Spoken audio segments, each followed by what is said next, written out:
My name is Christina, a 25-year-old recluse. Although I'm not unemployed and not in education or training, my family might see me as such, particularly my brother. Why did I end up this way? Well, it's because of my mistrust in people, which stems from my experiences in middle school. Even though I say mistrust, the causes are various, and in my case, it was mainly because I was ignored. I'm not sure why, but it seems to be the result of people around me not finding me interesting because I was only interested in machines. I've always loved tinkering with computers, and I was good at anything related to machines, which made me useful at home. However, that was short-lived. As my grades at school started to suffer and I spent more time playing with computers than hanging out with friends, my parents began to worry. By the time I graduated from elementary school, they started scolding me. How long are you going to keep playing with machines? As I went through my middle school years while being scolded by my parents, I gradually began to think that I shouldn't be doing what I wanted to do. After that, I would isolate myself in my room when school was off so that my parents wouldn't notice, completely cutting off all contact with the outside world. This led to more people calling me weird or dangerous, and I gradually began to become isolated at school as well. My only ally during this time was my brother Keith. From a young age, he was good at flattering me and knew how to get me motivated.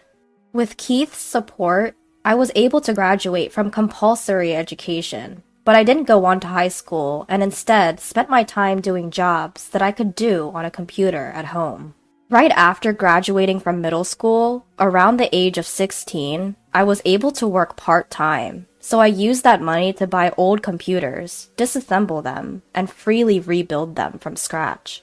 This hobby of mine paid off, and by the time I turned 20, I was able to build computers that could be sold.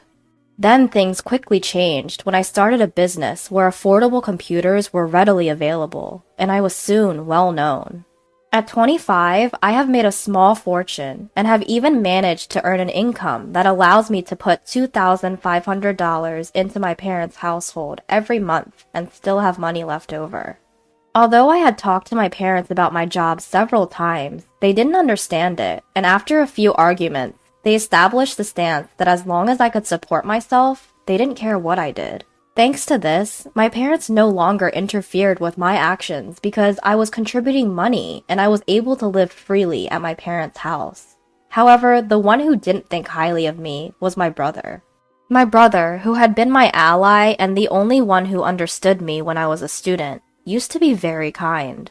But maybe he got fed up with his sister, who, even after turning 20, was still holed up in her room at her parents' house, continuously tinkering with machines. Eventually, he started to act harshly towards me whenever he saw me, and since I wasn't the type to stay quiet, conflicts with my brother increased, and now we're on bad terms. Our relationship took a further turn for the worse after my brother got married. It seems that my brother's wife was a woman he'd been involved with since his high school days, but she had never thought highly of me after hearing about me from my brother, and she didn't like the fact that she had become my sister-in-law, and seemed to have instilled something in my brother. As a result of this continued situation, I came to be called the plague of the family home. Even though I was isolated in my room, I felt my heart wasting away from the relentless malice aimed at me, clearly different from the worried words of my parents. My parents' home, which had been a comfortable place to be despite various criticisms, was transformed overnight into a den of enemies. I no longer felt at ease, and I gradually felt my parents being won over and my allies disappearing. Despite this, I had sufficient income of my own, was properly contributing to the household expenses, and naturally had the right to isolate myself in my room. But I suppose I seemed like a freeloader to my brother and sister-in-law, who didn't understand what I was doing. They gradually started saying things like, "We're going to drive you out of the family home and live here with our parents." I was fully estranged from my brother and his plans to live in the family home by kicking me out, so I thought it wouldn't really matter if I left once I found a new place to live. After all, if I was being kicked out of the house, there would be no need to contribute to the household expenses like I had been doing, which meant I could save that money instead. It was something to be grateful for in a way. When I was considering leaving the family home, my brother suddenly started talking about inheritance. Apparently, my brother had misunderstood that the reason I could live comfortably, even though I was unemployed and holed up in my room, was because our parents had money. So when the subject of me leaving the house was brought up, I was told, "We'll take care of mom and dad, so we should inherit their assets. You should just renounce your claim to the inheritance." The reason our parents could live their lives doing what they liked at home every day without working was precisely because of the living expenses I was providing. I didn't think they could continue to live as they had without that money, but in my brother's eyes, I was just a burden holed up in my room. I thought I might as well leave as things were, but I decided to confirm one more time out of compassion. "Are you really okay with me leaving?" I asked. My brother laughed at me condescendingly and said, "We'd be glad if you could just get out already." I realized once again how little he understood. He doesn't get it at all. And felt sorry for him and his wife, which further solidified my resolve to leave our family home. A few days after my brother's declaration that I should leave, I was still holed up in my room. During this time, the efforts of my brother and sister-in-law to get me out were relentless. They were persistently knocking on my door, instigated mom to stop providing meals for me, and even started saying things like, "Do your own laundry." However, these were all things I would have to do if I were to live alone. I didn't find it particularly troublesome. It wasn't like I was just letting things happen and accepting what I was told. I was having my place unfairly taken away from me. Of course, I was not going to let it go without preparing for some revenge. I am good with machines. Perhaps my brother had forgotten that. He didn't realize what it meant for me to have free access to a computer. I am not so magnanimous or gullible as just to quietly leave when I'm told to. My brother's marriage, with me being a shut-in sister, was the only opportunity for our parents to see a grandchild. Knowing that my parents, who were blinded by this, approved of me leaving, I decided to set a trap that would be activated when I left the house. A trap that would start as soon as I left this house. Haha! Finally, I found a new place to live, finished the necessary procedures, and decided to leave my family home. Just before I left my family home, I left a parting message for my parents and brother. "I've been providing for the family, and you've forgotten all the good I've done. I hope you realize who the real curse on our family wealth is." My parents seemed taken aback for a moment, but they probably believed my brother would somehow manage. In the end, all three of them brushed off my words as sour grapes. I'm sure they didn't take what I was saying seriously. However, I thought it was best this way for now, so I decided to go ahead and leave the house. I brought over a considerable amount of equipment from my family home and bought additional items, as well as necessary furniture and appliances. I arranged everything the way I liked it, furnished the place with my favorite interior design, and created a supremely comfortable space. I found myself working more efficiently than ever. Living alone was initially daunting, but it was so easy to live in this environment that I wished I had done this sooner. The locals were also very kind and friendly, and life was surprisingly comfortable. Since I left my family home and started doing everything myself, I've been having a blast, experiencing many things for the first time. In stark contrast to my fulfilling days, I wondered if life at my family home was getting tough since they lost my income. When suddenly, I got a call from my mother. "Hey, Christina, did you do something to our machines?" "What? Do something to the machines?" "Yeah, there's something off with the computers and electronics." "I have no idea about that. I used to look after them for free because we were family. But since you treated me like a nuisance and kicked me out, even if you're my parents, you'll have to pay the regular price."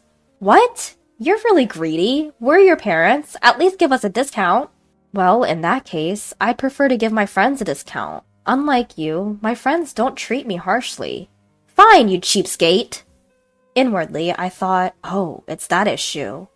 And while relieved that another trap had not been sprung, I handled the situation. My mother, however, must not have liked my reaction. She hung up abruptly, like a petulant child, and even sent a spiteful email saying something along the lines of, "Mean kids lose their friends." It made me wonder who the real adult was. Honestly, it was self-centered, if not selfish.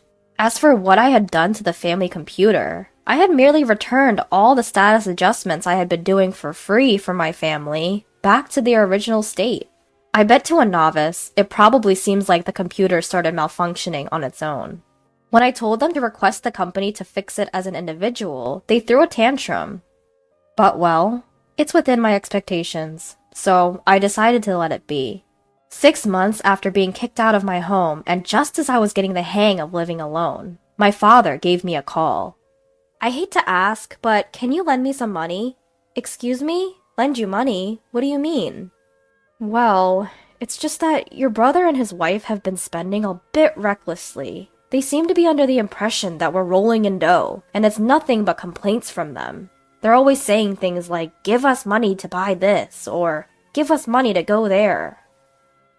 I have no idea about any of this. Why do you always come to me with everything? I mean, I've heard of daughters who live alone, sending money home, but parents asking their children for money? Isn't that something you're supposed to do out of generosity? That's easier said than done. Well, even $500 would help. I'm not giving you anything. I won't lend you money either. I have no intention of helping you out financially anymore. Of course, if you pay me for my services, I'll work on your machines. How? You've really become stingy. I guess what Mom said were true. During my unemployed years, he had the nerve to say things like, you used to do whatever you wanted at home, and he kept grumbling about other things. But I didn't care and just hung up. My father didn't send any emails, but he started calling more than twice a day, and I just thought, what troublesome parents I have. A few days after my father's constant contact, my brother, who seemed to be really in a bind, called me next. When I asked him why they were calling me in turn, he said, tell me why our family home was wealthy before. I suppose he must have had a hunch that their financial situation has obviously worsened since I moved out. But it's too late. My comfortable place is my current home. Both my work and life are entirely contained in this house, and there's no way I'm leaving it ever again. Is it maybe the reason our family was wealthy was because I was contributing $2,500 each month to the household? I didn't have to contribute that much, but I felt a sense of gratitude for being raised by my parents, so I gave more. So now, why would I continue to financially support a home that I was kicked out of? There's no way I would, right? I see. So that's why Mom and Dad's financial situation suddenly worsened. I'm sorry, but even if you ask me to come back, I have no intentions of doing so. I understand. Looking back now, what we did was terrible. I'm sorry. It's too late for apologies. Anyway, I have no plans to be involved with any of you in the future. Don't call me anymore. Hey, wait! Ignoring my brother's protests, I hung up the phone. When I left home, I made up my mind never to get involved with them again. It's inconceivable to forgive them that easily. I decided to cancel my cell phone contract. I couldn't bear the situation of receiving calls on various matters anymore. 5 years have passed since I canceled my mobile contract and started living alone, and I got married. My partner works in the same field as me, and he understands my lifestyle. He's a man who helps with the housework in my stead.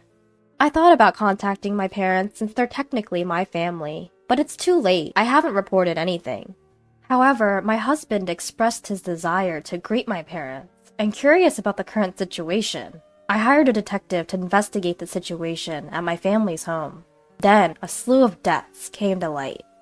After I cut off contact, my parents were desperate to maintain their lifestyle and keep my brother and his wife tied to the family home, borrowing money from various lenders. But the money with no hope of repayment only accumulated interest, leaving them helpless. Currently, the debt I found from my parents alone exceeded $100,000. The house was used as collateral for the debts, and the place where my family home once stood is now a vacant lot. While I felt a bit sad because of my attachment to my family home, I concluded that they reaped what they sowed and decided to investigate my brother's current situation. My brother seemed to have suggested a divorce due to his wife's extravagant spending habits, but she didn't accept it at all. They're currently going through a divorce lawsuit, but this will not last long as it is both time and money consuming. His wife hired a lawyer from somewhere and is resisting the lawsuit, insistent on not parting with my brother, leaving her at an impasse. My brother and his wife don't have children yet, and it's just a rumor, but apparently my brother is infertile. Concerned, I sent a detective to the hospital where my brother and his wife were being treated, and it seems that he really was infertile, almost azoospermic, and was told by the doctor that natural conception was nearly impossible. My parents, who were hoping for a grandchild from my brother and his wife, and kicked me out when that didn't happen, were disappointed and ended the cohabitation. The family home was sold to pay off the debt. That was the pitiful state of my family now. This terrible situation was evident just from a casual investigation. It was clear that meeting these people in this state was not advantageous for me either, or my husband. After all, I have a kind husband now, 4 children, and a dog. We've bought a large home and are living the life that those people idealized. If they knew this fact, they would surely try to take advantage of it. I couldn't bear such a thing, so as soon as I knew this fact, I went to the local office and arranged so that my information could only be accessed through a personal disclosure request. And I made sure never to get close to those people from my side, and asked my husband to bear with not greeting for our marriage. My husband looked disappointed, but when I explained the current situation, he seemed to understand, and he hasn't said anything since. When the situation at my family home calms down a bit, and a time of reconciliation comes, I hope I can get along with my parents and brother.